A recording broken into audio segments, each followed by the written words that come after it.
শোনা ছেলে। এবার একটু আদর করে দাও। কি ঝালাতেই নাতে পারি। দাও না মা। এত জামা কাপড় এখন কিনতে গেলি কেন?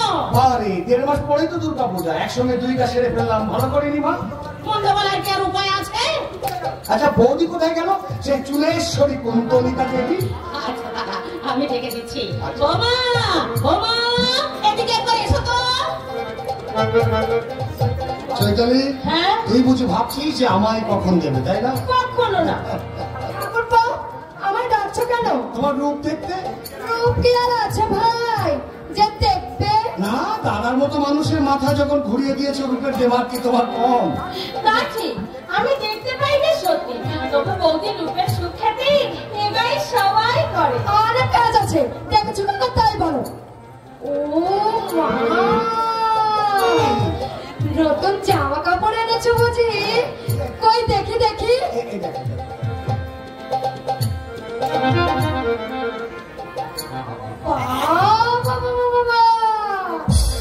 শাড়িটা তো চমৎকার, ভারী চটকে রং। হে ঠাকুরপো, কার জন্য এনেছো এটা? এটা চৈতালির জন্য। আমি আরো ভাবলাম, দেখো দেখো ঠাকুরজি, রংটা তোমার পছন্দ হয়। দেখতে পেলে নিশ্চয়ই হতো বৌদি। ও তাও তো বটে, তা ওর জন্য তো চটকে রঙের শাড়ি আনার কি দরকার ছিল? ও কি দেখতে পায়? আমরা তো পাই না ছোটদা, বৌদি ঠিকই বলেছে, আমি অন্ধ। রঞ্জনে আমারও তো কি দরকার, সবই তো আমার কাছে অন্ধকার।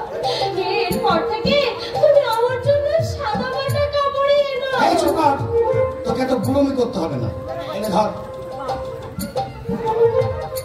এটা পরে এক্ষুনি আমার সামনে হাজির হবে, ঠিক আছে?